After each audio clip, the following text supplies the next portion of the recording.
Hello, everybody. Happy Wednesday. Not a Monday. Happy Wednesday.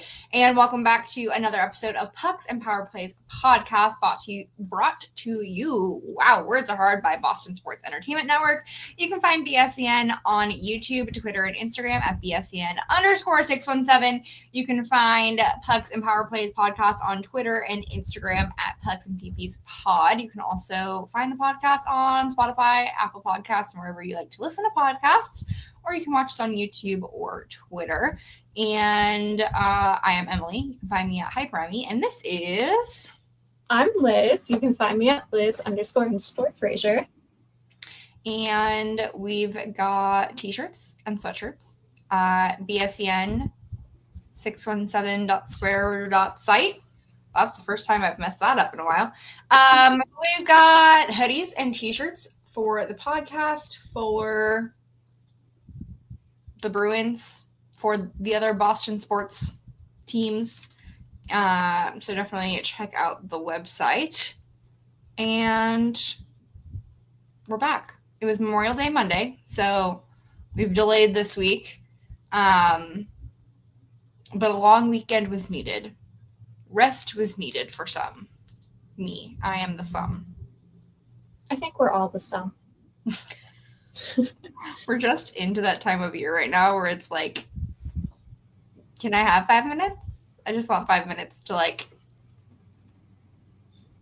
take a break. This is my little break. Tomorrow's my one day off, and then I work again up until Wednesday. Oh, long. It's a long week. I don't know. Sorry if I'm distracted for the next 10 minutes. Coda has a mind of her own, and Austin's not back yet. So she's got a mind of her own. I'm watching on the Ring camera. Just, do her thing. I don't know what she's doing. Being a puppy. Don't get puppies. That's all dogs.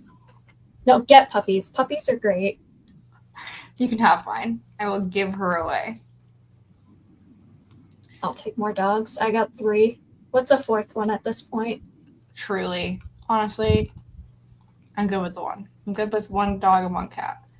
Ron Brindamore is not happy with games so far, or penalties so far. Game 5.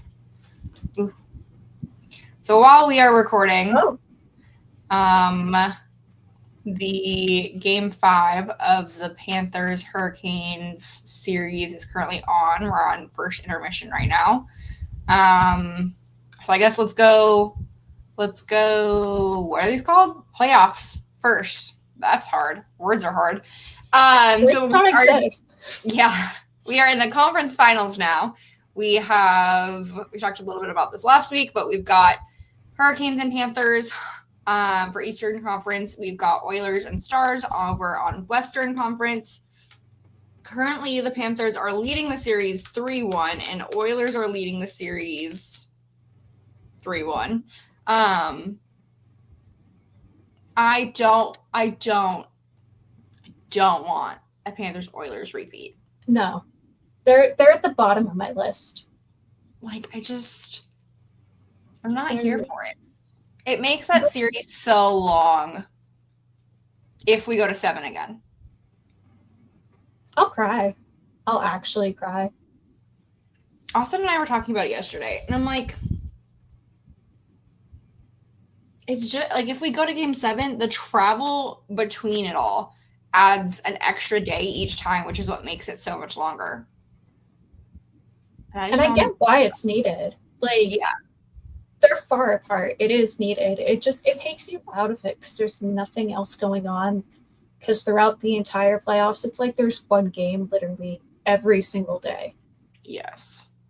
And now you go days without hockey. Yeah. As opposed to East Coast to Dallas is 4-hour, 5-hour flight. Way more manageable. Oh, she's so far. Well, I don't know what she's doing. I hear noises. But Carolina is currently up 2. 2 days ago, they won their first Eastern Conference final game in 19 years. Woo! Which I feel like that is a crazy record. But then you think, like, you also think about Canada hasn't had a Stanley Cup in 32 years, I think it is, or whatever the number.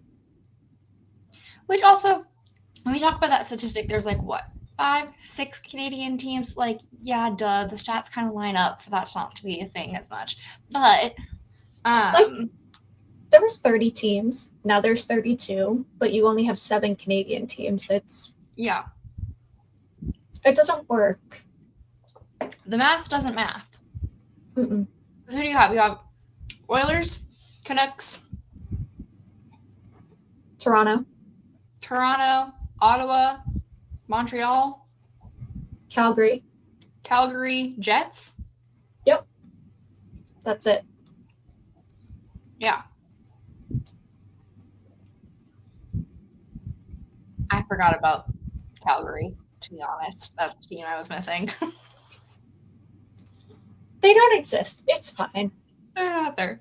So what's the percentage? 7 out of 32 is 21% of teams. So yeah, that kind of makes sense that they haven't won a cup in 30 years when you think, just like statistic wise. However, if you look at those stats, at least one of those teams has been like the top 2 to 4 teams each year as well. So that math actually doesn't math. They should have won a cup in the last. We are so off topic. ADHD. But then it's also like with the teams too, like Montreal, they're finally picking it back up. They had sucked for a few years, so they're not making the playoffs. The Leafs always Toronto, make it, but don't do well. They never make it out of the first round, except for twice now. They've done it. Yeah. But, like, doesn't work for them. Mm-mm. Ottawa just made it. The Jets had a really good start to the year. Then just fell off. Oilers are in it. I swear the closest they come was during COVID when we had the Canadian division. Because they were guaranteed making the Final Four. Yeah. The Canucks, and then Montreal made it. Always or the past few years, Canucks have been on that they just line. Exist on this line. Yeah. And then you have the Panthers on the opposite end who they appeared, and I don't want them to appear. I'll replace them with a Canadian team. Real. If they win it a third year in a row, I might lose my bananas. I'm quitting hockey. That's a lie. I wouldn't actually quit hockey, but I'm quitting hockey for a week. I'll skip the preseason. Yeah, real. I have not watched the game yet today, but Walt Ruff, who works for the team, just tweeted second period time. After turnovers and puck mismanagement hurt the Canes in a major way in the first 3 games of the series, it was nice to see things balance out a little bit. So it sounds like the Canes are off to a great start so far this game, which, yes, being 2-0 says that as well. But after a first period, too. Yeah. Well, and I'm sure that is a little bit of a confidence builder. We've talked about this before with the Bruins. But I feel like in the playoffs, having a win in the finals when statistically you haven't had one in 19 years and you're against a team like the Panthers, that has to also be a confidence boost of some sort that you're then just trying to build momentum off of that to keep that moving. Because that's truly the playoffs. We've talked about this aspect of it before. The playoffs are their own thing. A team in regular season is completely different from a team in playoff time. So things like momentum, things like a good locker room atmosphere are truly what could potentially make or break a season or not a season, but a playoff run for a team, especially when you're going against a team like the Panthers that have the record that they do in the past few years with the playoffs. Mm-hmm. And then if you relate it like to when they last won too, that was the year they won the cup. So like you have that in with it. It's like, okay, we finally won for the first time in 19 years. And then when we last won, we got a cup. So it adds like that extra incentive of like, we have a cup. Yeah. Like, this is what happened the last time it happened. This is like kicking it all in. They're going to look at, which we know historically most hockey players have some sort of superstition. But I think you'll see a different Canes team today than we would have seen probably last week, just based off of that win alone and breaking that streak. Ooh. Big hit. Not pretty.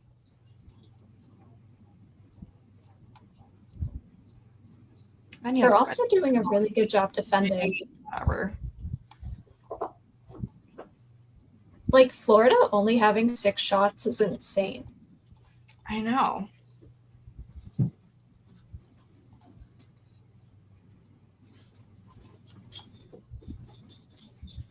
Oh, Brad's a minus.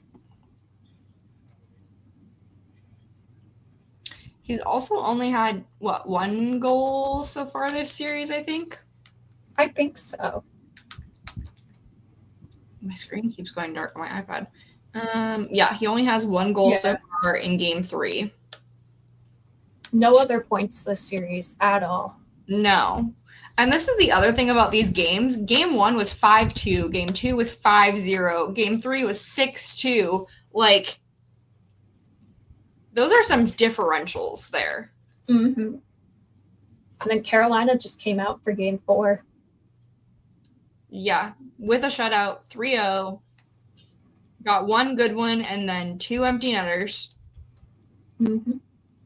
And you could like feel through the TV the shift in the arena. It was really cool. On the West Coast, we've got the Oilers and the Stars. Oilers are leading 3-0, like we said. The Stars won the first one, and then since then have lost the next 3. Tyler Seguin, during that first win, had 2 goals. But that series has, I don't know, been weird. We also had a I thought that one potential injury yesterday. Mm.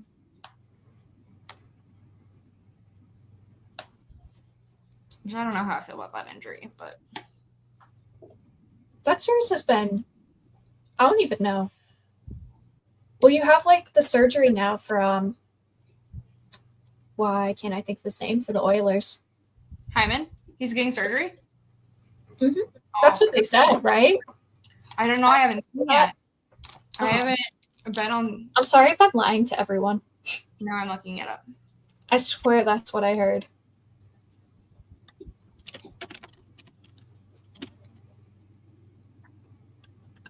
I'm looking. Yeah, he's undergoing surgery on an upper body injury, and he's missing the rest of the playoffs. I saw something about potentially missing. Oh, yep, there we go. I saw the same one as you. That's awful. And that was his arm, right?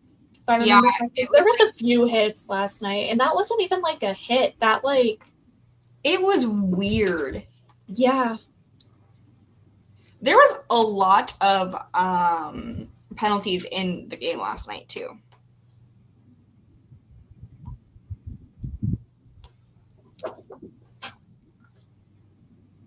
Sorry, my dog is being crazy. I don't know if you can hear her, but she'll randomly like bolt out of the room. And I'm like, I don't know what you're doing. Can you please stop?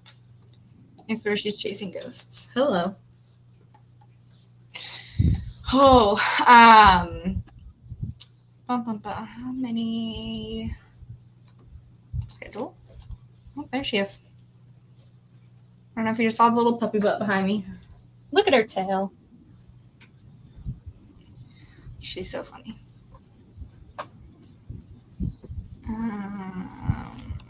I want to see yesterday's game.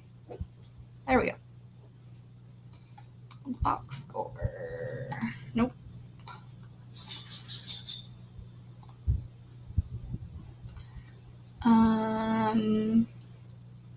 Six penalties for the Stars yesterday and 8 for the Oilers.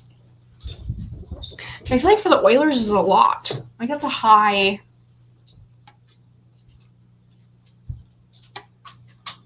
Number of penalties.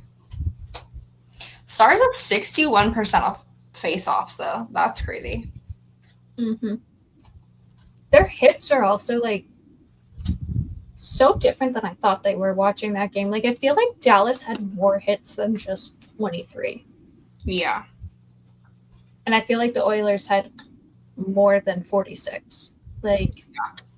I figured that was over 100 hit game just with how much it was. But I guess, like, you have all the little scrums and those aren't hits, but they feel like it at the same time when they're not, with everything else going on. So it was definitely like a physical game. And some of those were. There were a few guys who went back on both sides for a bit too before coming back onto the bench. Yeah. Was it Nurse who was getting like chiropractic care on the bench during the game? I think somebody was. Might have been Kane. It was one of them. Oh, it might have been Kane. Yeah. I think it was Kane. So remember, it was like they're working on his helmet and his head and all that fun stuff.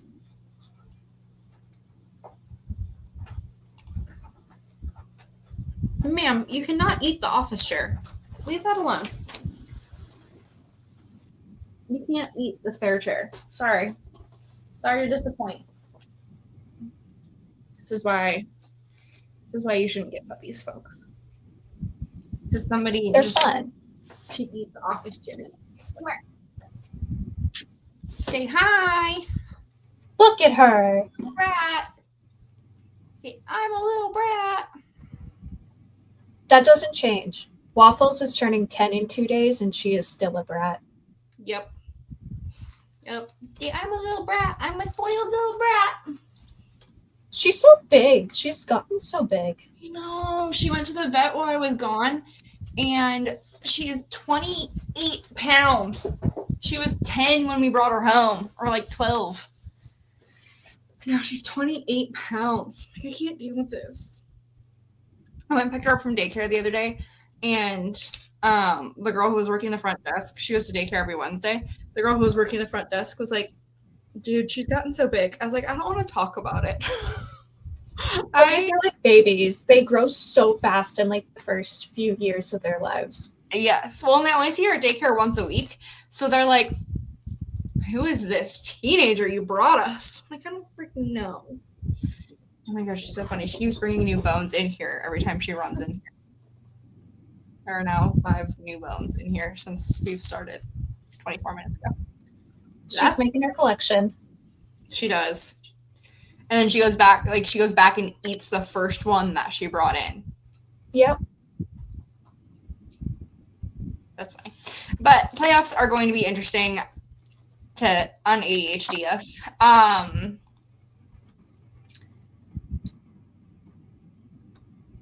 And PWHL news.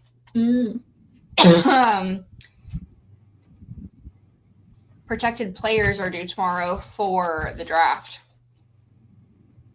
I'm scared of the draft. I don't like the draft rules because what do you mean you can only protect 3 players until they take a player and then you get a 4th one? Yes. So who are we protecting? So recap PWHL. We have 2 new expansion teams coming to PWHL in Seattle and Vancouver. And the draft is happening here next week or the week after. With this expansion draft, how they are doing it this year is that each of the 6 current teams can protect 3 players. After round 1, you then get to select a 4th protected player. And then we draft.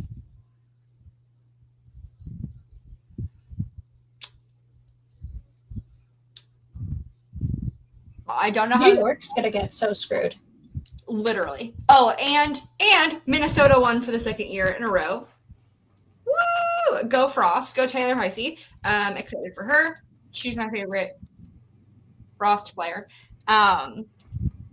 But I'm very interested to see how that draft is going to go for sure.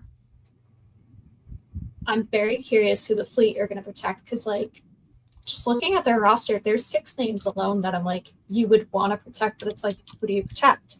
Because you have Knight. You want to protect Knight.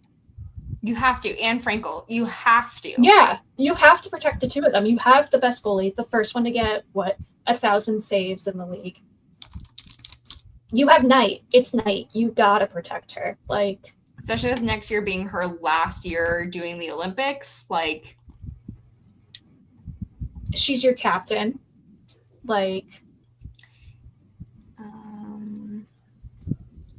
trying to see. But then you have so many other players that are like so essential to the team, and like, you have them for morale. You have like your other really, really good players. Lexi Deja.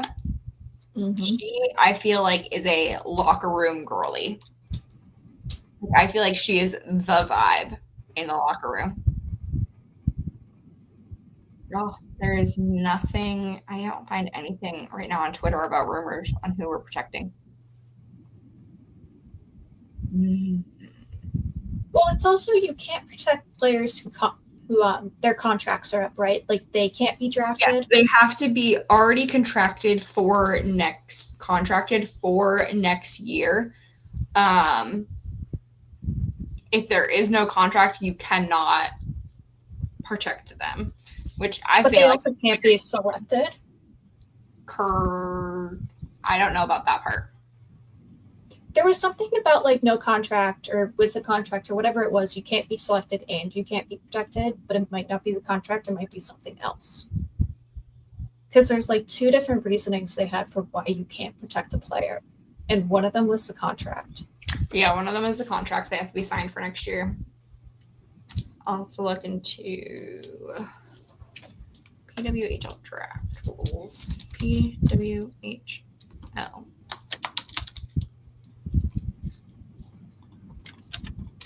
Let's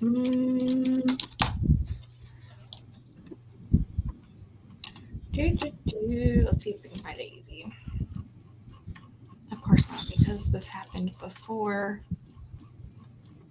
the finals. So it's going to be buried.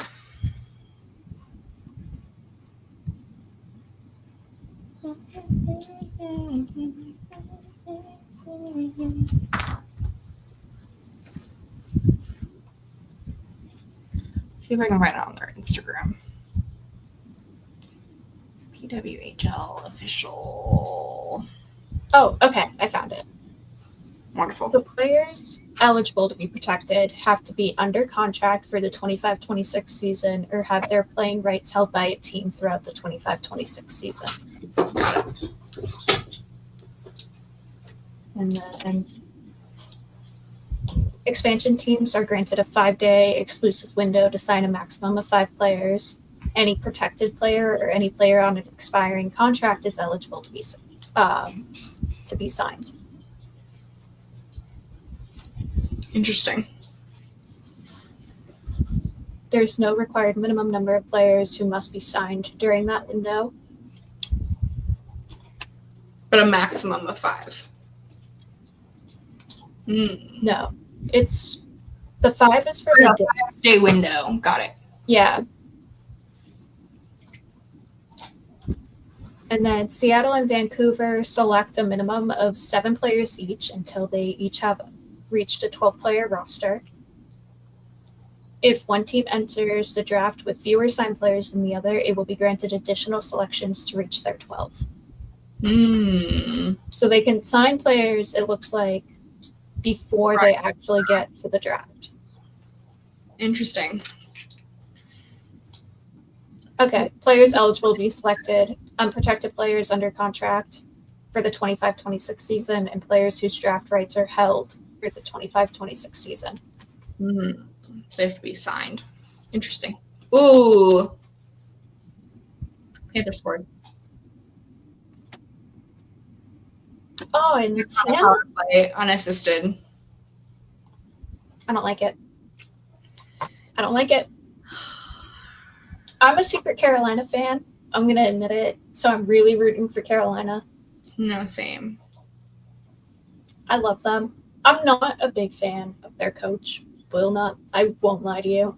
I think he's, not that he's annoying. He was a great player. I think he just complains a bit too much for my liking. Like, literally everything I feel like he complains about, when it's like, you don't need to complain about everything. So I'm not a fan of him, but I like the Hurricanes. I like their team, and I love their jersey. I love their jersey. The little flag on it. I love it. People are coming at Ron Brindamore for this interview he did with Jackie earlier in the game about the penalties. And Jackie just went off on Twitter, said, anyone who says that this is Brindamore disrespecting me, he's one of the nicest coaches I've worked with. We have a great relationship, and disrespect would be giving me one word or not even doing the interview. Many teams would gas the interview in that spot. He didn't, just FYI. Plus, I don't think it's disrespectful. You're in the heat of the moment. It's during the game. And like what? In the first period, ooh, they tied it. She's on the bench with him during this interview. Yeah. They had, what was it? There's an equal call, so they've had one power play in the first period. They had 2 penalties, and then you have the roughing and the slashing that were matching. There's probably been a bunch of other stuff. Yeah. Evan Rodriguez. Carolina. Don't do it. I know Hall is on your team, but don't do it.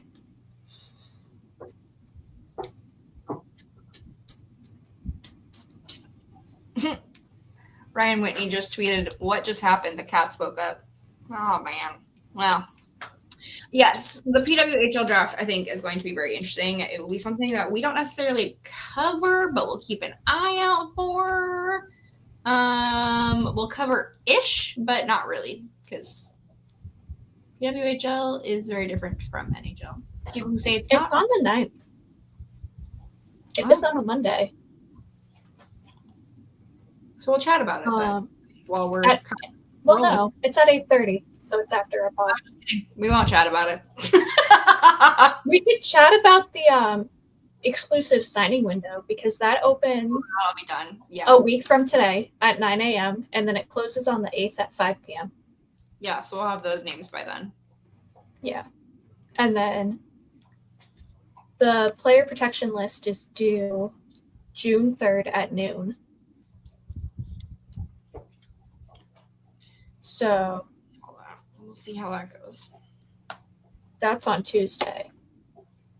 But we should have rumors by then at that point of like who's being protected. Yeah. Well, let's chat something more fun. The Worlds. We have the best goalie that just won gold. Went 7-0. Mm-hmm. Had 2 shutouts, I want to say. 2 shutouts, a 921 save percentage.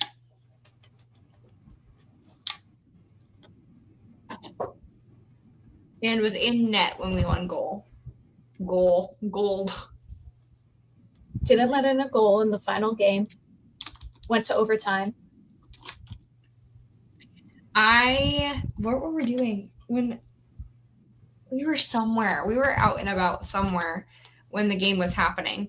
And literally I say to Austin, they're going into overtime.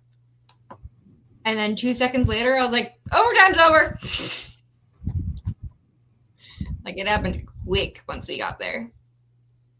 I got home from work and they were in intermission heading into overtime. And I was supposed to talk to my fiance and I was like, hey, give me like 10, 15 minutes. Yes. The game's going into overtime and I have to watch this because Sway's in net. I hope you understand. Yes. He understood. So That's all that matters. He gets that hockey is like the big thing in my life. Yeah. No, that's funny. It had been since 1933 was the last time we won gold. 92 years. Which is so crazy. Oh, they just released ticket packages for next year.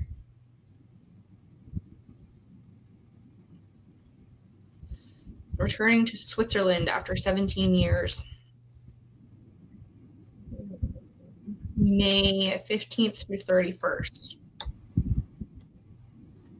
Oh, tickets won't be sold until September 2025. What?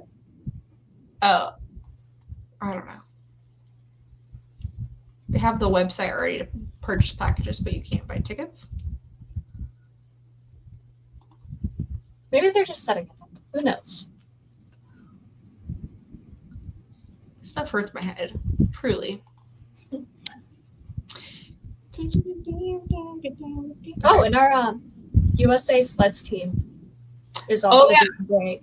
I've been seeing their scores as I've been checking all of the world's ones, and like 13-0, 12-0. Holy crap, they're so good. I get notifications whenever USA Hockey tweets. So I've been getting notifications for all of it. And it has been so fun to watch. They just won again. Team USA will face China in the semifinal round of World Para Ice Hockey Championship Friday at 5 p.m. Eastern for Sleds Worlds.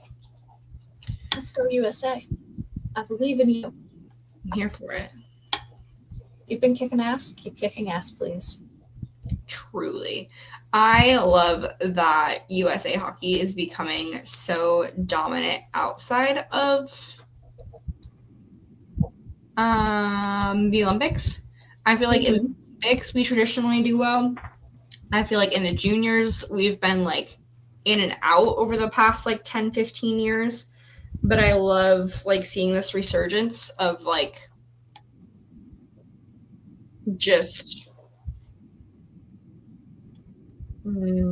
talent. I don't even know if it's talent. And like you're not just seeing it in like just worlds, you're seeing it outside of that as well.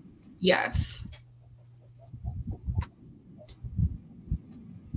I love it. I'm glad I'm actually paying attention this year because like the last time there was a bunch of USA stuff, it was like years ago. And it was for ball hockey, and it was because my brother made the USA U14 team as a goalie. So we went to Slovakia for it. And they finished experience. It was an experience. I was 16 for this, so it was like however long ago that was. Yeah. I cannot do math tonight. But like over 5 years ago. Yeah. I know my age. I was just about to ask how old I was, so I can do math in my head. I don't know my age ever. Couldn't tell you. I think it's like 7 years ago or whatever. Yeah. So I don't know. Math is hard. Math is hard. At 9:40 at night. Yeah, that's true. But Sway did really great. 10 out of 10. That's my goalie. That's what's showing up for next season. He just needed to get there. And you saw it at the end of the season. He was there. Yeah. He found his groove at the end, and you saw that continue into Worlds, which is why I have faith in him that he's going to have a great season next season. Yeah. I don't disagree with any of that. Well, and I think especially like going into, as an example, like this gold medal game, Switzerland was the only team to beat USA prior to the finals. I think if this were the NHL, right, Sway would be our guy. Sway would be the guy that we go to in situations like this. So it's not something he's unfamiliar to, which I think really helped him in this situation. But it's also something that we hadn't really seen from him this year when he was in those situations. So I think this as a whole is going to hopefully kickstart next year, like wash away the bad taste in his mouth that he's had from the Bruins season and maybe kickstart next year in a better direction a little bit, especially after not really seeing the ice in Four Nations too. Yeah. And Worlds was just a revenge tour for so many guys. Tage Thompson, dude, we talked about this last week. We talked about this last week with Josh Doan, and then Josh Jones scores a goal. But we talked about this a little bit last week with Tage Thompson, that this was his revenge tour. Who scores the game-winning goal when it is 0-0 in overtime to win gold? Tage Thompson. It very much never mind. I'm not going to go there because I don't want to talk about that player. But very much reminds me of Olympics a few years ago with the particular player whose political views just are very insane. But they're not insane. He's just very vocal about them, and I don't agree with them. So whatever. XYZ ADHD. But this was totally like Tage Thompson's moment. And he had been playing great throughout all of Worlds. But I think this really sealed it for him. I think Keller, I think Kesselring, I think Garland, all four of them specifically were people that were talked about for like not making that Four Nations roster, that there were questions as to why those four in and out of conversations were left off, especially Garland, especially Keller, and especially Thompson were the three specifically. I always throw Kesselring in there because let me tell you, he's sneaky good. But those three specifically showed up and showed out at Worlds, and it was revenge tour, and I am here for it. I think you see guys fighting for these Olympic spots next year now. Between Four Nations and this, I think it'll be really interesting who makes this roster in 8 months, 6 months, 8 months. Oh, yeah. Like, we're going to get roster announcements here before the end of the year, probably. Can't wait. I'm excited. But also, not to get controversial, but to get controversial for a moment. I swear the reason none of them were picked for Four Nations was because they're on teams that suck. Oh, for sure. Not that they suck, but like they're not at the top of the league. Sure. That's why they're not getting picked. Like for sure, there was nobody from Utah on the Four Nations. Right. And Utah is a whole controversial topic itself because like why are we treating them like a whole new team when they're literally Arizona and they just relocated? They didn't have like a draft or anything, so they're not Seattle, they're not Vegas, they're not a new team. They're not treating them like they're an expansion team. And everyone's like, oh my God, who knew they could be good?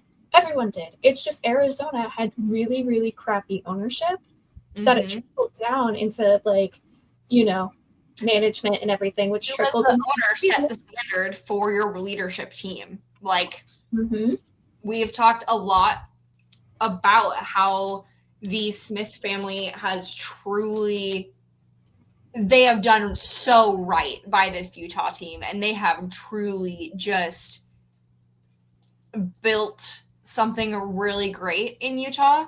I do still hope that Arizona gets some form of team back. I hope it is not with that demon owner. No. I think if you've listened to previous episodes, I really love the Coyotes. I'm very passionate about this. I did not have a podcast. Their logo's cool. Last year. I love their logo and jerseys. Give me the Coyotes. I remember when all of this broke last year, I was at the gym. I was sitting at the gym, and All City had a PHX hockey podcast last year that has since been tailored down, and they broke the news. And I'm sitting at the gym watching all of this unfold for the next Like, I ended up being at the gym for like 3 hours that night watching all of this unfold. And I remember just my Twitter probably a year ago right now is just absolutely insane. And I have a podcast talk about it then. Like, it was just all on Twitter, me being angry thumbs about it. I feel like I still would be, even with this podcast. You'd have me ranting for like an hour on here. Like a partially Coyotes broadcast if this were this last year. So I think I'd be fine with it. Definitely become a Coyotes fan. Listen, I'm fine with that. My Coyotes puck is right there. But it's the wolf head, not the Kachina. But I do think that definitely played into it. And we talked about this a little bit back in February too, of like Team USA's strategy of picking their players versus Canada picking the players. Like, Canada definitely had great players, but they also picked players that complemented each other well, as opposed to like USA cherry picked their favorite stars from the great teams. Like, it seemed like Team USA was definitely a money grab team versus like a team that flowed well together. And then you also kind of saw it with how they played, who they had as well. Yeah. Like, who their top line was, who was consistently playing, who, like, you sat. Yeah. I feel like you saw that with where their teams were as well. But you took them because they were from good teams. Yeah. And then you look at the world's roster, and you look at the guys that have won juniors for the last few years, now being on the men's world roster, mixed in with all of these other guys that have been in and out of Team USA. And I think, like, of course, the playoffs makes a big difference in that for Team USA and Canada, specifically. Like, you don't have a lot of the guys that were on Four Nations, not a lot, but you don't have some of those guys that were on Four Nations because they're still in playoffs, which affects that a little bit. So that is like a little different. But I also think it gives some other guys time to shine, like Josh Doan. Yeah. The kid. Love that he got his shot. Like, all of Utah, honestly. I know we call USA Utah and friends. It truly was Team Utah and friends. I will forever stand by that. But they showed that Utah was a good team. And they've been a good team. It's just poor management, which trickles down. Yeah. And you don't play well. And sure, maybe they're not top of the league.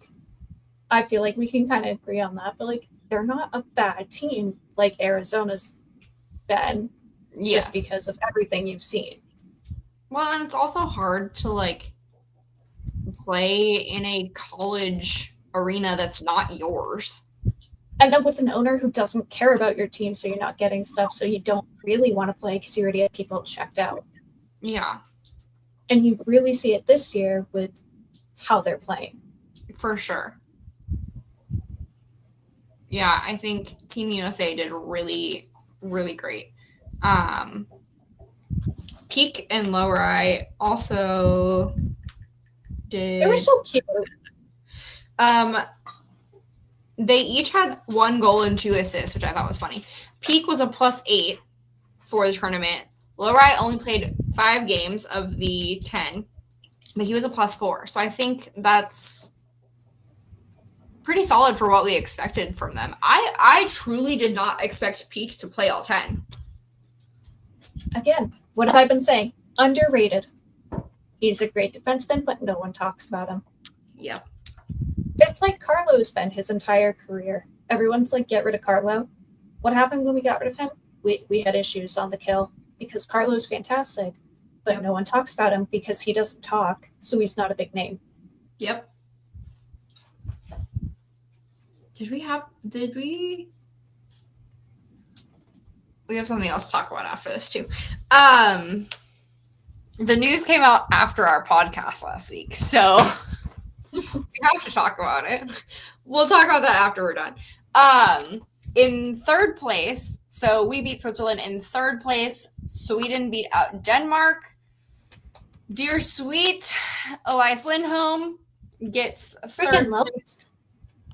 He led the team. 8 goals, 6 assists throughout the tournament. don't know what she's doing. Led the team. Had many accolades on the socials. I think he was great. I think he did really well. I'm excited to see that at home next season because just like Sway, we saw that at the end of the season, which I mean, he had the back injury. Yes. So, like, obviously that's why he, sucked to start the season. We were all pissed off about it, but he got out of the injury, worked back into who he was. I'm excited to see that on the Bruins next season. Yeah. Because we saw it at the end. Yeah. And it's what we talked about a few weeks ago of like, once we found out he had an injury, we were like, oh, that makes so much more sense. That explains why you randomly started playing hockey all of a sudden. Yeah. I'll be excited to see that all season next season.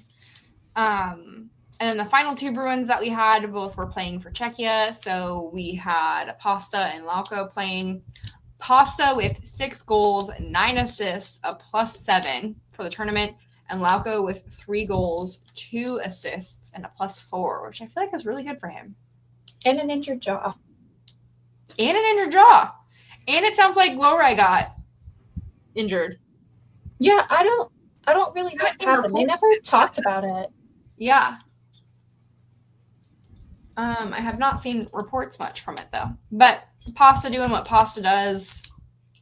I don't think anybody talked there. And then at the tail end of the week, we had Zdeno Chara getting inducted into the IIHF Hall of Fame, which was really cool. Woo! I'd say all around a successful trip for the Bruins. I know Czechia probably is not happy with 6th, being the gold or the cup winners. I don't know how you say that. World Cup winners last year. And they were winning and then lost. Yeah. Like, they were up 1-0 and then lost 2-1.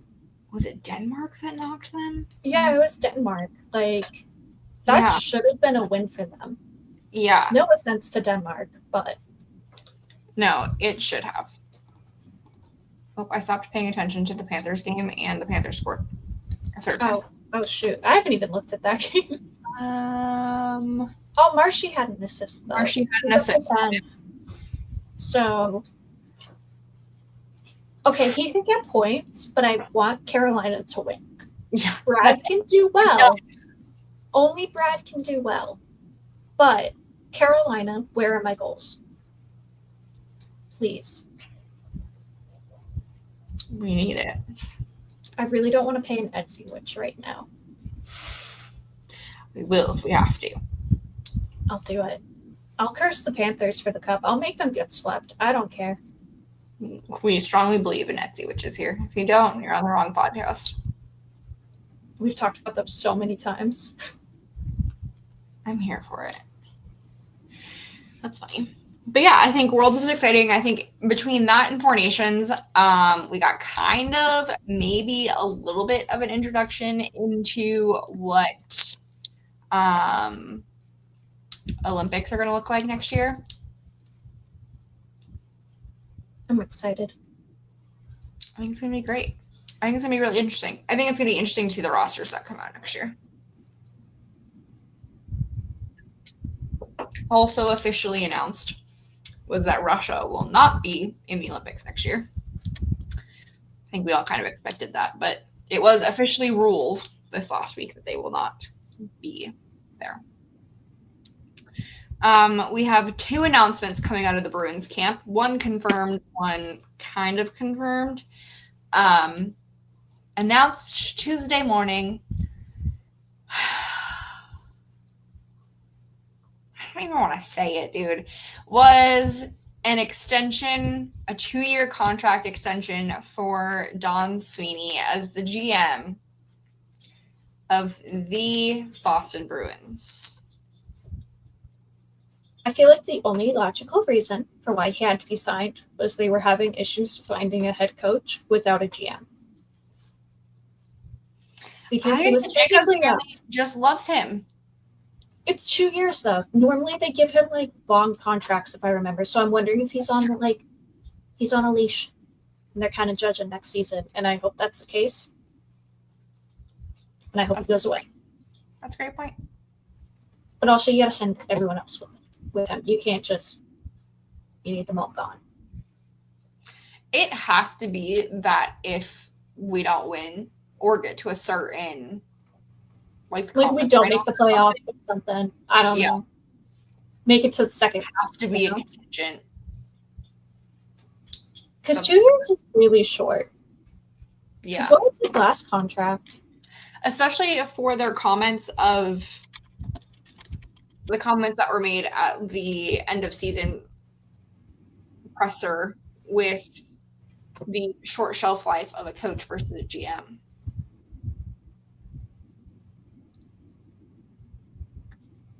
I wish there was a way to view like past contracts, like a Puckpedia, but for the GM, please. Elite Prospects should have it. Oh, okay.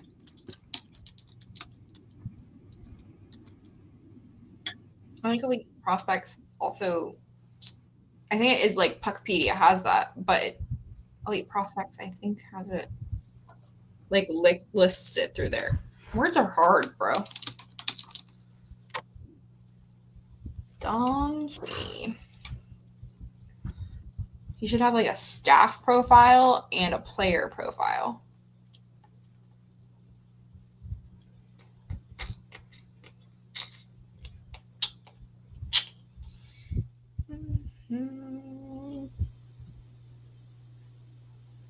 I didn't know he was a GM of Providence before he came.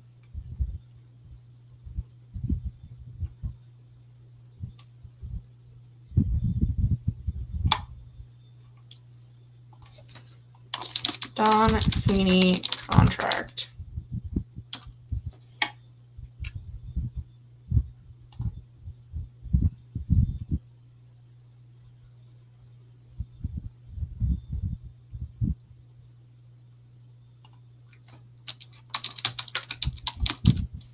Oh, maybe they don't. I thought they did. Oh, his last one was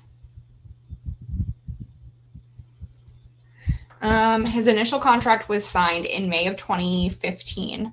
In June 2022, he signed a 3-year extension. It would expire at the end of this year or this season, and then he just signed a 2-year.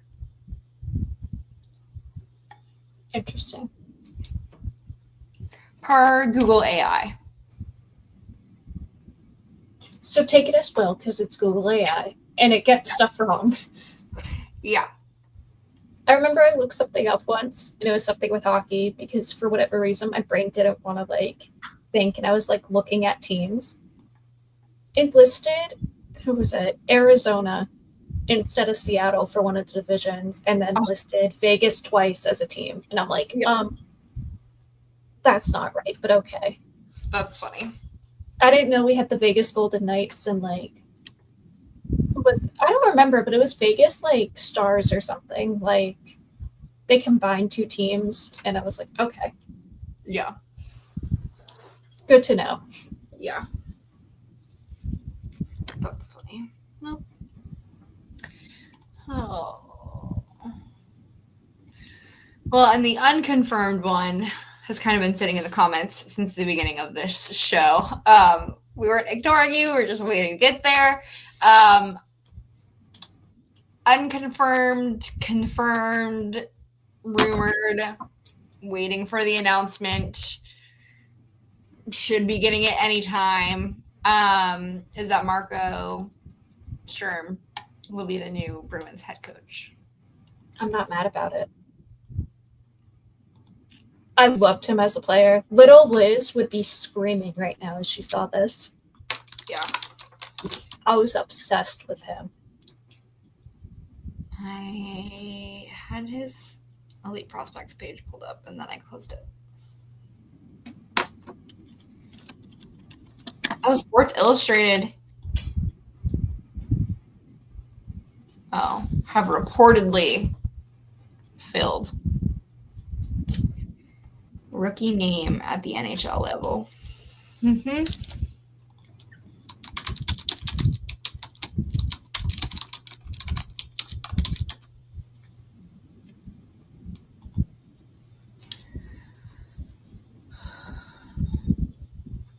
So let's see. He has been the head coach with the Ontario Reign, which is an AHL team, for the last 3 years. He was the assistant coach for the Kings for 4 years previous to that, and was head coach for some of the German teams, it looks like. And he led them to a championship too with the German team. Yeah. From, looks like about the time he left the Bruins. Mm-hmm. Maybe a year or two gap in there. But yeah. And he coached a world championship too. Yeah. In 2016. And they got a quarterfinal appearance. Yeah. He played for the Bruins from 2006 to 2010. Also played for San Jose Sharks, the Kings, Capitals, Canucks, Panthers. Kind of got tossed around a little bit there at the end. Before. Oh yeah. He played in the German league when we were having a lockout. That's right. Mm-hmm. A lot of players did that. I forget about that lockout.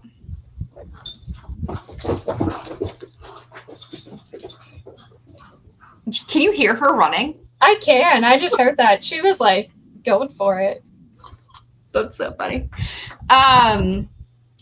So this will be his first NHL head coach job. He was an assistant coach. He's been a head coach in the AHL, but I mean, it's not his first coaching gig. He was also head coach for German teams, general manager for German teams, for the U20 teams. He doesn't have a bad track record, so no. I'm not mad. Yeah. I don't know who I would pick over him right now with who's available and who you can maybe snatch from another team, but I'm not surprised that it's a Bruin. You know what I mean? Do you see our GM and president? We called this months ago. I think we talked about this back in February, maybe, after we got back. I feel like we did. I think when we came back from Four Nations, we were talking about it.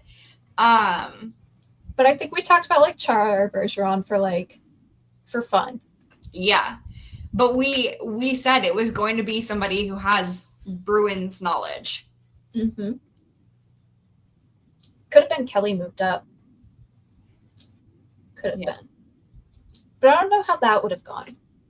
I don't think they will. I have a feeling. So this is what I predict. This is my big picture prediction for NHL is you have a lot of attention right now on ECHL, AHL. There's a lot of conversations around these developmental leagues. I think people are starting to, or the league, or maybe hockey culture or media in some way has transformed it from being the farm teams to being more of a developmental league. They're changing the language around it and they're shifting this to be more sparkly. Going to a Providence Bruins game is now fun, right? It's cheap. You get to see players that will be on the Boston Bruins. I think we see this a lot with the Hershey Bears is a great example. That organization puts money into that team. Mm-hmm. I think you see the same thing with the ECHL with the Florida Everglades. They have won that championship 2 years in a row. They're in playoffs right now for a third year in a row. You have these organizations putting money into these developmental leagues, and you have people starting to pay attention to it. So what I am foreseeing is you're actually going to start seeing more media around these developmental leagues. I think baseball is a really great example, is a league that does this really well of marketing their AAA, AA teams as part of a bigger organization. And I think they make a lot of money off of it. And I'm starting to see that shift with a few of these teams into like putting a little bit more time and money into those developmental teams. I hope that's what we see happening. I think you have a huge opportunity with that. I think you're leaving a lot of money on the table if you don't take advantage of marketing like these future Bruins. You can see them for cheap. Here are their jerseys. Get them all their rookies. Get them all their developmental players. Like, it would be really smart for these teams to actually pay more attention to the AHL. And I think the Bruins got a little taste of that this year with how much attention was on the Providence Bruins making the playoffs and not the Boston Bruins. So I am not surprised that he didn't get called up as the coach, because I think maybe my hope would be that they start paying more attention to that and start like actually utilizing Providence as more than just the farm team, because that's what the rest of like this league is shifting to, is like being a league, not the farm teams. That is a big soapbox that I'm standing on for all of that. But I'm also surprised they didn't do that sooner, because like you've seen it with Boston for years where they're like, oh, you're not ready, you need to develop more down there. You're calling it these developmental things, but then you're also kind of ignoring and not sending your money to Providence and like helping out with that. So then they're just kind of there and they sit, and then we don't call people up. And I think it's a mixture of like they're allergic to being like, yeah, let's bring up the young guys, and also like because there's no money and there's nothing going on with them, it's like they can't develop while they are developing, but they can't develop in the way the team wants them to develop. Yeah. I think this year was a really great example of like, we saw guys, and maybe it's just us. Maybe we're the only people that think we saw differences. Maybe we're weird. But I think you saw some magic when they came back up. You saw that their stick handling was better. They weren't getting as many penalties because their hits were cleaner. They had better control of themselves on the ice. They had better puck handling and stick handling on the ice. So we saw it with Jones. We saw it with Tufte. When they went down and they came back up, there was a difference. I think it'd be really smart from a business perspective to make money on that. And like, you have an opportunity. I think you can develop them really well and create a great team and make money off your future NHL stars. I think Poitras is a great example of this, and they don't utilize him enough. No, they don't. But they should. Because Providence needs to get their online store figured out. But they do. People love Poitras, and when he goes down, people pay attention because he is down there. Utilize that more. Like, yes, develop your guys and create a great team, which they did this year, and market it well enough that people want to pay attention to that.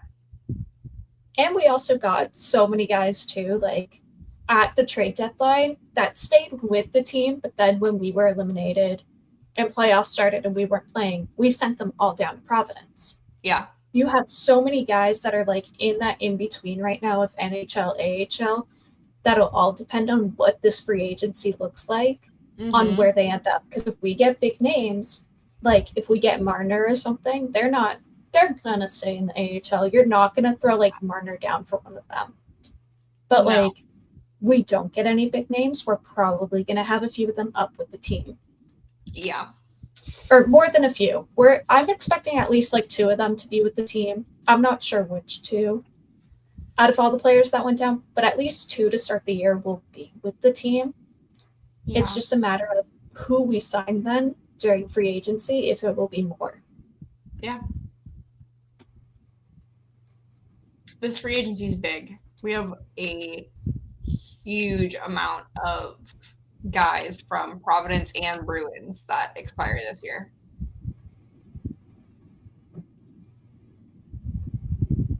Where's my Morgan Geeky extension? That's all I'm saying. We got Sweeney before Geeky, and I'm upset. Where is my pink We're still ponytail? waiting on this. What are you waiting on? They have to be, like, they're both stuck on something. They're both stuck on price or years or something. There's something going on. Because there's no way it's this silent for whatever reason. Like, Mason, I understand. He's in Worlds. He needs to be home to sign a contract. Like, he wasn't in the country. Makes sense. Mm-hmm. We're not going to see that for a bit. He got his car wrapped while he was gone, but he didn't get a contract extension, so. But, like, also you can't really sign that digitally. So, can't be mad about that. I'm not expecting him to be like, hey, guys, going to leave the tournament for a day to fly home, sign a contract, and come back. BRB. Be right back, guys. I guess I'm not playing, so I'm going home and signing a contract. No, truly. I'm glad he still got a medal. I love the photo with Peek and Sway, and then he's just in the background, and it looks like he's photobombing them. Because he is. Funny. I love it.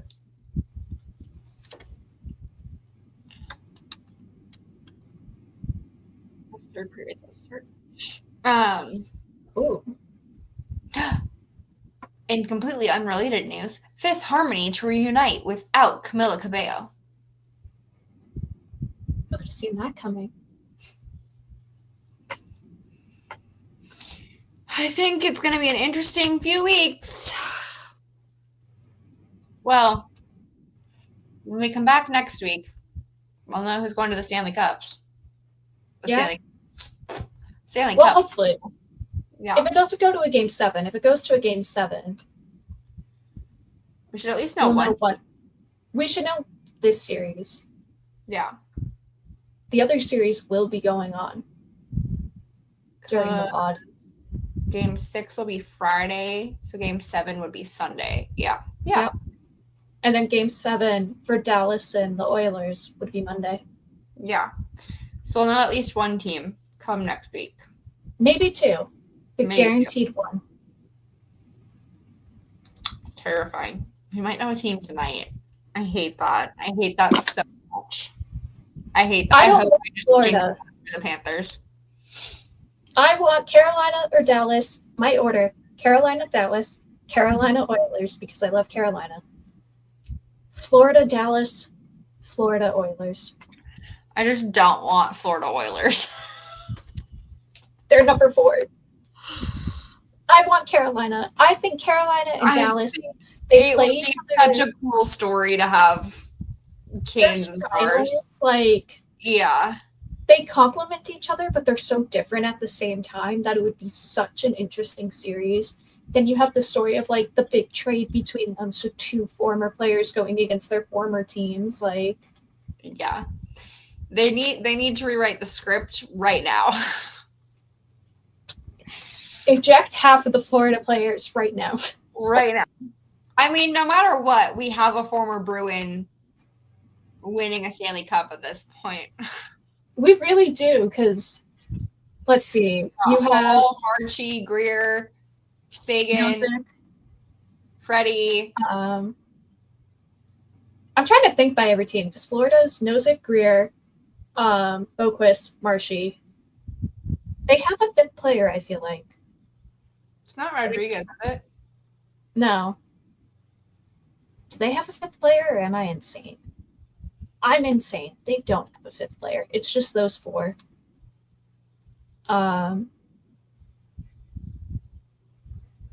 Carolina have Holland Orlov, who he's been having a series.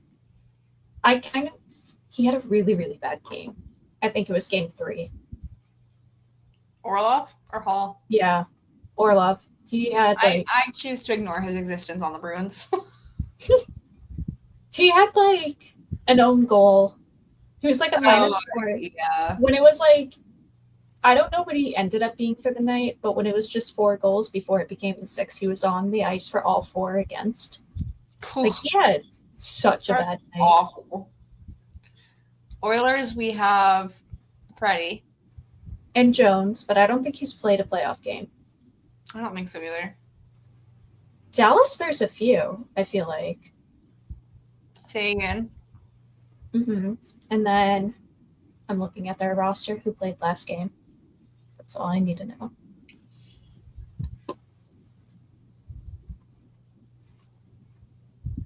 Why? I apparently can't hit the right game. So that's cool.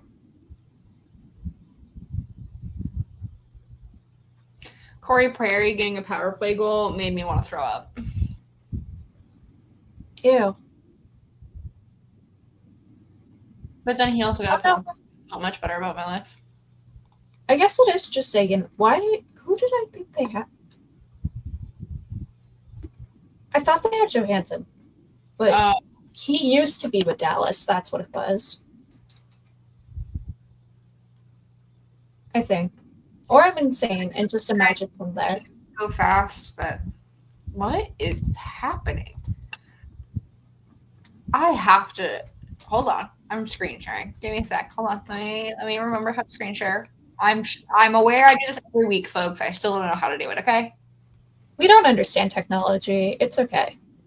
Sir is hexing Bob. Hex You harder. know what? Hex harder. That is an Etsy witch in action. I'm here for it. If Carolina wins now, we know why, and I'm gonna thank this man.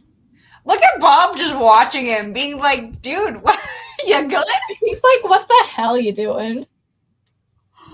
Oh. He's taken his helmet off for probably like the 7th time tonight.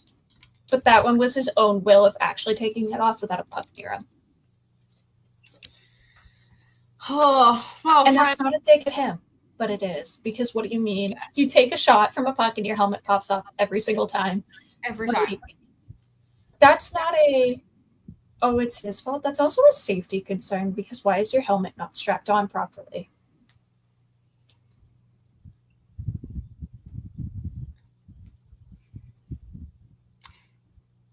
I have nothing. Because then we have Corpy who can't see out of his helmet. Yeah. I saw him one game and I'm like, where are your eyes? How are you stopping pucks if you can't see? Truly. Do you just feel it? Like, do you listen to the sounds and feel it? Yeah. Like, you just pray? Hope you're in the right spot at the right time. Yep, basically. That's funny. Well, it'll be interesting. It'll be something. Yeah. We'll see. If it's the Oilers in Florida, maybe 50% chance I'm not watching the Cup Finals because I don't care at that point. Yeah. But also Freddie, so like maybe. Yeah. If he does something, because he's been doing nothing. Yeah. But he also hasn't been like negatively impacting the team. He's just kind of existing. So he hasn't been good, but he hasn't been bad. Yeah. No, I agree with all of that. So like if he does something, maybe I'll watch. Maybe. We'll see. Or if Brad does something cool, maybe I'll watch. But also I don't want Florida to win. I don't either. But I want Brad to win. Listen, we've already gotten our first round pick out of Bradley Marchand, so we have. So he can stop now. Yeah. And then Florida can like get swept, and then Brad didn't get swept. There you go. I'm here for it. Well, friends, we will be back next week with some playoff updates.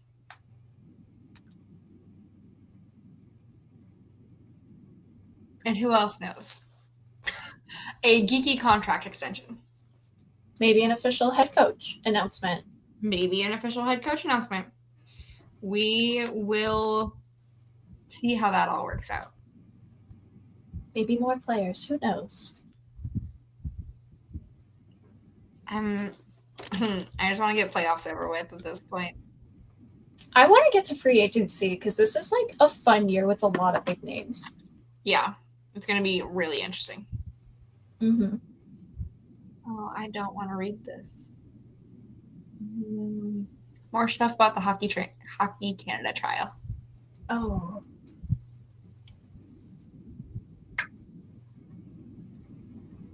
There's so much wrong with, like, not to go on a side rant here, but to go on a side rant now. With, like, we're dismissing the jury and we know their lawyers have done, like,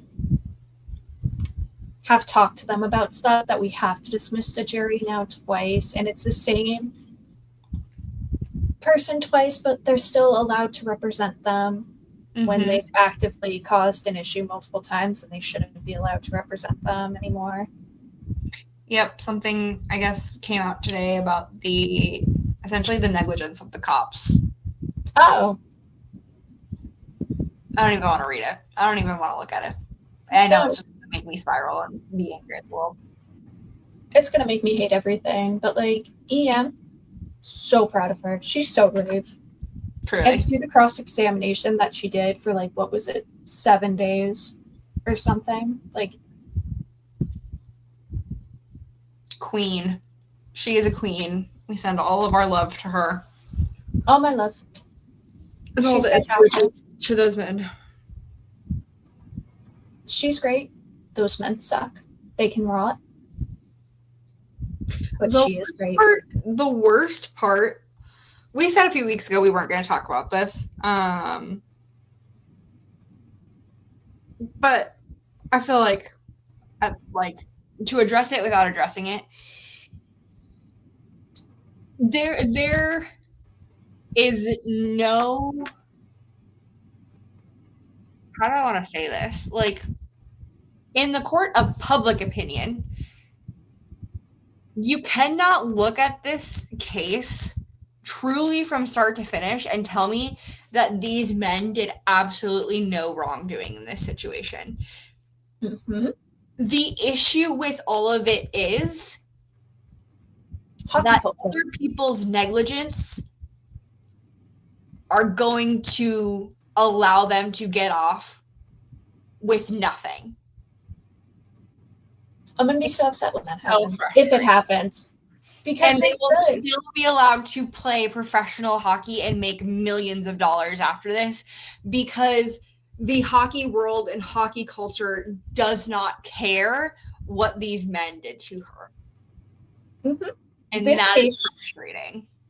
It shows the whole issue with hockey culture and how it trickles down into, like, minor leagues below this, and you go from, like, NHL, AHL, ECHL, you get these guys you get juniors. Right. You see how it's a thing throughout them all, and then you just keep going down, and it keeps going down with it. And it's a huge thing that needs to change. The coach that they just you know what I'm trying to say. It's an issue, and it needs to change. It, like, this brings awareness to it, and she is brave for helping to bring awareness to this as well, because this is a conversation that needs to happen.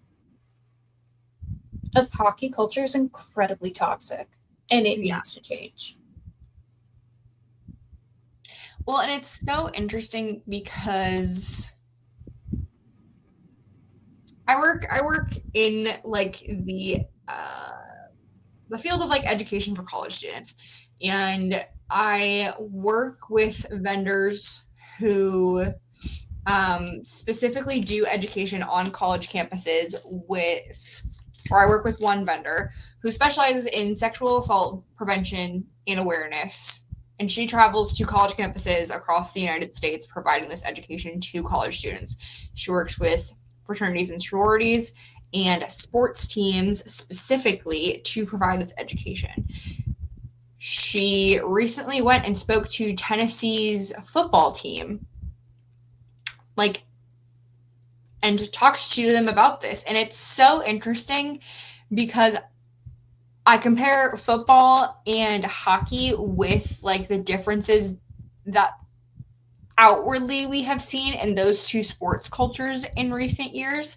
You see in football, these men are being held accountable for their actions. Their contracts are being severed. They are never playing again after they have been accused of insane things like domestic violence, like we've seen atrocities that players in football have been held accountable to. And then on the opposite side, you have hockey that have similar accusations and nothing happens. And they get to keep playing. And I don't know if it's because hockey doesn't make as much money that just nobody cares. Or if just hockey's, that's the way it's going to be. But it's frustrating.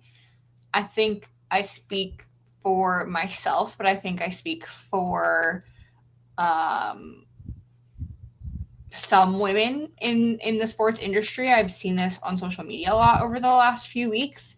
It's hard to be a woman who loves men's hockey and who lives and breathes this sport specifically during a time like this where you're learning that truly nobody cares about you as a woman. Because that's what it boils down to, right? Is nobody cares. Nobody cares what she has to say. We do as women. But the men in my Twitter comments prove that nobody cares. Always the men. Always. It's why I stopped tweeting about it. I think I only put like 5 tweets out about it. And then I didn't want to deal with the harassment. But like, what do you mean you're going to fire a coach for stuff? And then what? 2-3 years later, the Ducks hire him? Like, that shouldn't be a slap on the wrist to be out of a job for 3 years. He should not be coaching hockey, period. He should not be coaching hockey. But now we're putting him. You knew about it. You did nothing about it. And you get to go back into being a man in a position of power.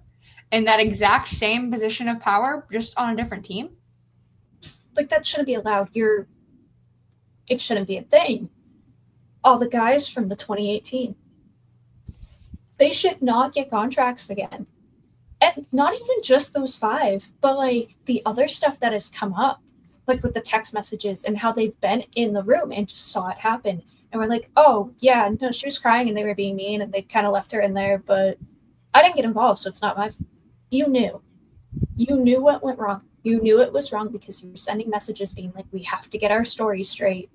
You don't send that if everything was okay. You don't get a video before and after to prove consent if it was consensual. No. And you don't go, hey, the cops are looking at this. We should make sure our stories are the same to make sure everything lines up. You know something's wrong. You did nothing wrong. There's nothing. Yeah. It's so frustrating. It is, because it goes into other leagues, and it's not just players. No. I've worked with hockey. It is officials. The amount of times when I have dated a guy that they would refer to me by his girl instead of by my name. And I would go, hey, I have a name. And they're like, oh, Trouble in Paradise? No. I just want to be referred to as myself and not his property. Yes. And they kept doing it even after we broke up.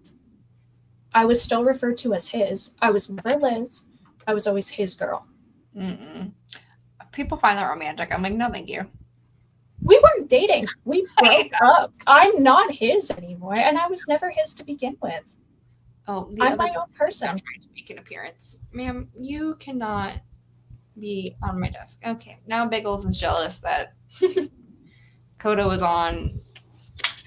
Okay, here, have your debut. Are you having fun? There you go. So you're now internet famous. Are you happy? Okay, go away now. Yeah. But all that to say, we won't be covering it. However, why? Mm-hmm. Oh, well, I've got no happy note after that. Hockey culture needs to change. That's our note. It's not happy. It's just, it needs to change, and we need to do better. To a more positive note of women in sports during this time, I think Jackie on TNT and Emily on ESPN have been doing great rinkside coverage of these finals. I think especially, I said this last year about Emily Kaplan. It's hard to do these rinkside interviews sometimes, to be on the bench with a coach who's frustrated. Especially during play, too. Yes. So I give these women away from the team. Yes. I give these women all of the props. Because they are incredible, incredible reporters, and all the other female reporters that we know exist in this space. But those two specifically, I think it's really hard to be the sole female reporter on a national/international broadcast for Stanley Cup playoffs. And these women truly have such grace in their reporting, and also grace online. Like, the stuff they deal with in their comments is just absolutely horrendous. My heart goes out to them for having to do this on a national/international stage and have people critique you in the way that they do, not just on your reporting, but on the shirt you wore, on your makeup that day, on your hair, blah, blah, blah, blah, blah. When truly none of it has anything to do with their reporting. I don't see y'all commenting about Biz's, like, beard or mustache or the suit he wore that day. So kudos to them all the way for their work throughout the season, but especially during these finals. Mm-hmm. And they still show up to work and are able to ask, like, not just, like, questions that you'd think, like, a woman would ask in, like, the stereotypical way. They ask actual, like, questions. Carolina. Yep. Yeah. Jarvis. Let's go, Jarvis. Let's go. Oh, it's on. Oh, there it goes. I was like, it's on Twitter. Why isn't it updating on the other thing? Here we go. We're doing good. But yes. Women deserve to be in sports. Women deserve to be able to walk the street. Women deserve to be able to go to a bar. Women deserve to be able to say no. Women deserve to be able to work in their dream jobs. Women deserve to do whatever the hell they want without a man having anything to say about it. Exactly. And this is why I love Nesson's Women in Hockey Day, or Women in Sports, where they do an all-women's broadcast. I love it. They have a lot of women that work for Nesson, and they do. And they highlight them all during that. Like, it's not even just like, you know, Sophia or anyone that you see like comes on and talks. You have like your behind the scenes. Mm-hmm. Like, they include everyone in it. Yeah, they're awesome. Yay, women. Go well, on that slightly more positive note, I'm like, I can't end it like this. We will be back next week with some playoff stuff and other stuff. We'll see what happens between now and then. Chaos in the hockey world. You can find the podcast to listen to wherever you listen to podcasts: Spotify, Apple, all the things, or YouTube, where you can see our cute little faces. And all the little gestures we do where we stare at each other in silence after saying a claim. Yeah. Because you miss that if you just listen.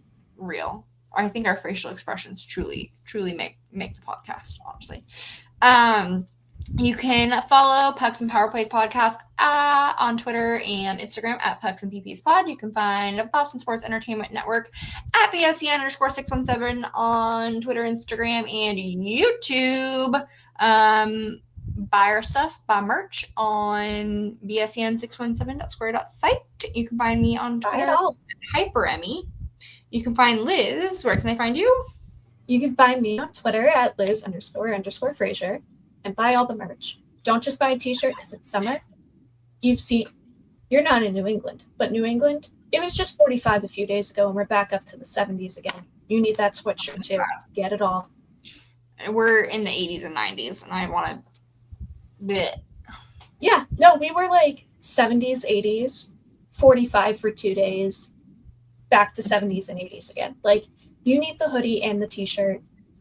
Trust me, you do. Get them all, folks. We'll be back next week with more fun. Until then, have a great week, everybody. Bye.